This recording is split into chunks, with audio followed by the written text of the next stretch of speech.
in the goal field. This is the goal field.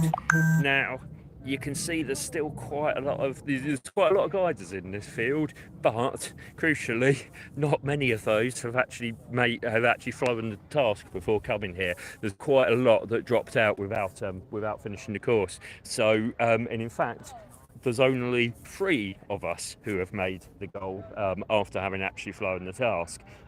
Manfred Rumer first, Mario Alonso second, and yours truly was third, which I am really pleased with being only behind those 2.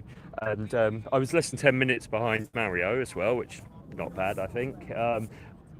Nearly an hour behind Manfred, but then that is Manfred, so I think that's sort of allowed. That was a really tough flight though, and especially because I launched so early. Because in these big comps, it's an ordered launch. So for the sort of smaller ones, the ones I'm more used to, you can choose when to launch. And but with these, the order is fixed, and on the first day, and this counts as the first day because nothing's scored so far. It's based on your world rankings, and after that, it becomes based on your current positions.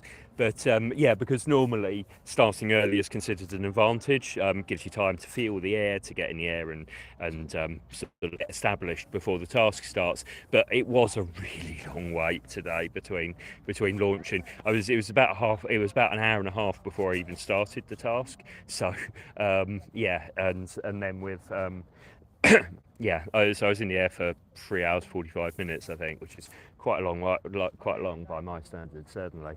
Um, so it was a really interesting flight. It was really one where you needed to be ready to sort of change gears, because there were times when it was absolutely like hoofing strong 500-600 feet per minute easy on the averager thermals, and then other bits where you were just scraping, like almost dragging a wingtip through the trees, like just squirrel chasing the tops of the trees, trying to just hang on to anything you could find. And because it basically over here it overdeveloped, so the clouds, it started off really thermic, really good, but as the clouds have filled in the sky, it's overcast it's shut it all down. So now on this side there's almost no lift, so this is why so many people didn't finish it and didn't get that last turn point, because you were really just gliding out into, well, there were no thermals out here. So I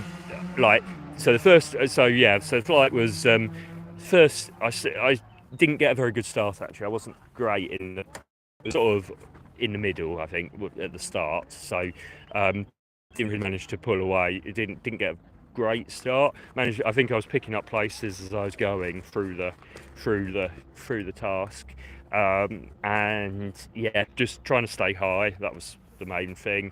When I came back onto this ridge, so back up there, we had to fly sort of around and like through a gap and round onto this, and I had managed to get quite a bit of height before I did that. So I made it over this ridge over the shoulder with a reasonably far up it, so I was actually able to then climb back up. But I mean, it was because you were flying into wind and the wind was coming over this ridge. You're not like you're flying in the rotor because you're above that, but you're flying really sinking air. So I mean, I was like seeing a glide angle of the glide angle was just against my instrument tells me what angle you're gliding at. So I mean, the glider will glide at the final glider did at 12-1, so I was just watching this glide angle indicator drop in. It got to 3.9-1. Like you're only going four forwards for every one you go down. And I thought, it can't get any worse than that. But then it got to 3.5-1, and I was sort of having to there was a shoulder that I was having to clear, and I was sort of like having to recalibrate that I'm going to have to be a bit lower than I thought. But I came round onto that hill. And then I just waited here for ages, really, just trying to scratch out everything I could, get as much height as I could. But it was just obvious I wasn't going to get enough height to really be sure of my making that final that ridge. So in the end, it just got to a point where I can't get any higher, so I'm going to have to go. And as I say, I was on about 12 to 1 required glide angle to get here, and yeah, the first bit of the glide was really lifty because you're still over the sort of rising ground of the ridge, and it was reasonably buoyant until it got quite close to turn point, and then it got quite sinky, quite bad. But tagged a turn point, turned back. There's a hill there that you just got to clear. I didn't have quite enough height to clear over the top of it, but almost. So I just managed to sort of slip round the side of it and just below the top, and yeah, came into the goal with, well, yeah, a little bit too much height as it turned out. So yeah, don't ask about the landing. That wasn't my finest moment, but yeah, I'm okay. The glide is okay.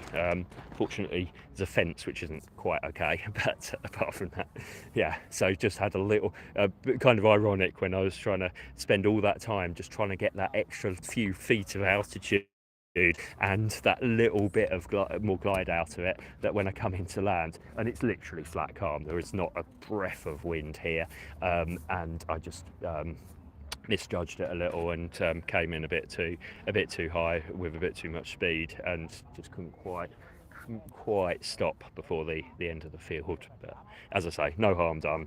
And yeah, yeah, really good flight, really enjoyed that. And anyway, yeah, I'm babbling now, so I better sign off when I work out how to stop this thing.